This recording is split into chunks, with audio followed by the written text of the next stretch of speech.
రాష్ట్రీయ స్వయం సేవక్ సంఘ్ ఆర్ఎస్ఎస్ స్థాపితమై 100 సంవత్సరాలు పూర్తి చేసుకుంటున్న సందర్భంగా పశ్చిమ గోదావరి జిల్లా శాఖ ఆధ్వర్యంలో భీమవరం కే కన్వెన్షన్లో వైభవ భారతం పేరుతో విశిష్ట వ్యక్తుల సమావేశం ఘనంగా నిర్వహించారు. ఈ కార్యక్రమానికి జిల్లాలోని వివిధ రంగాలకు చెందిన ప్రముఖులు, మేధావులు, దేశభక్తులు పెద్ద సంఖ్యలో తరలివచ్చారు.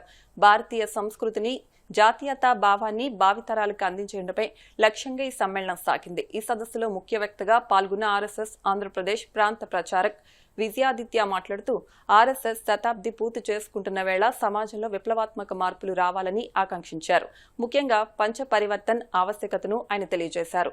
సామాజిక సమరసత, కుటుంబ ప్రబోధన, పర్యావరణ పరిరక్షణ, స్వదేశీ జీవనశైలి, పౌర కర్తవ్యం అనే 5 అంశాలు ప్రతి పౌరుడి జీవితంలో భాగం కావాలని ఆయన పిలుపునిచ్చారు. కుల వివక్ష లేని సమాజాన్ని నిర్మించడంతో పాటు భారతీయ కుటుంబ వ్యవస్థను కాపాడుకోవడం మనందరి బాధ్యత అని విజయాదిత్య పేర్కొన్నారు. ప్లాస్టిక్ వాడకాన్ని తగ్గించడం, జల సంరక్షణ, మొక్కల పెంపకాన్ని ఒక ఉద్యమంలో చేపట్టాలని విజయాదిత్య కోరారు. అలాగే స్వదేశీ వస్తువుల వినియోగం ద్వారానే దేశ ఆర్థిక వ్యవస్థ బలోపేతమవుతుందని, హక్కుల కంటే బాధ్యతలకు ప్రాధాన్యతనిచ్చే క్రమశిక్షణ కలిగిన సమాజం అవసరమని అన్నారు. ఈ మార్పులు కేవలం వ్యక్తుల్లోనే కాకుండా మొత్తం సామాజిక వ్యవస్థలో ప్రతిబింబించినప్పుడే వైభవ భారతం కళ సాకారమవుతుందని ఆయన స్పష్టం చేశారు.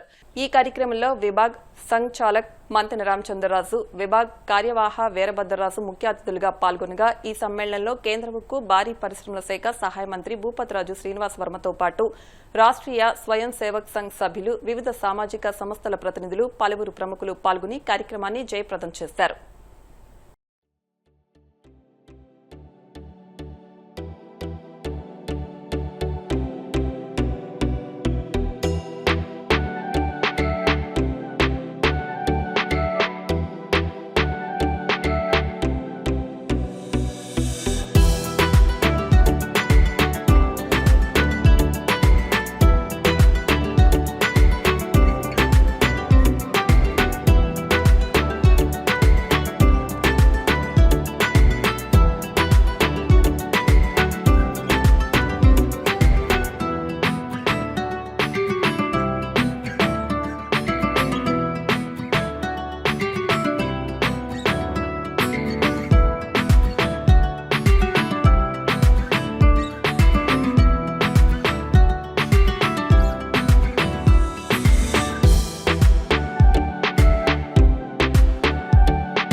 ఆర్ఎస్ఎస్ 100 సంవత్సరాలు ప్రారంభించిన సందర్భంగా వైభవ భారతం పేరుతో దేశవ్యాప్తంగా ఈ ప్రాంతంలోని ప్రముఖులందరినీ కూడా పిలిచి RSS పరిచయం చేయడానికి ఈ కార్యక్రమం ఏర్పాటు చేయటం జరిగింది. భారతదేశం సస్యశ్యామలంగా ఉందంటే మనందరి కృషి, మనందరి ఐక్యతే కారణం. ముందు ముందు భవిష్యత్తులో కూడా ఈరోజు ప్రపంచం అంతా కూడా భారతదేశం వైపు చూస్తుంది. ప్రపంచం అంతా కూడా ఇలాంటి సంఘం మన దేశంలో కూడా ఉండాలని కోరుకుంటోంది. ఇంతకు ముందు 100 సంవత్సరాల సమయం పట్టింది, కానీ చాలా తొందరలోనే మళ్ళా స్వాతంత్రం వచ్చిన 2047 నాటికి భారతదేశం గొప్ప మార్పు తీసుకొస్తుంది. ఇది ప్రపంచం అంతా అనుసరించే సమయం చాలా దగ్గరలోనే ఉంది. దీనికి మన వంతు ప్రయత్నం మనం కూడా మన చిన్న కుటుంబం నుంచి బయటకు వచ్చి మనం కూడా సమాజ సేవలో మన వంతు పాత్ర మనం నిర్వహిస్తే మనం అనుకున్న లక్ష్యాన్ని మనం చేయాలి.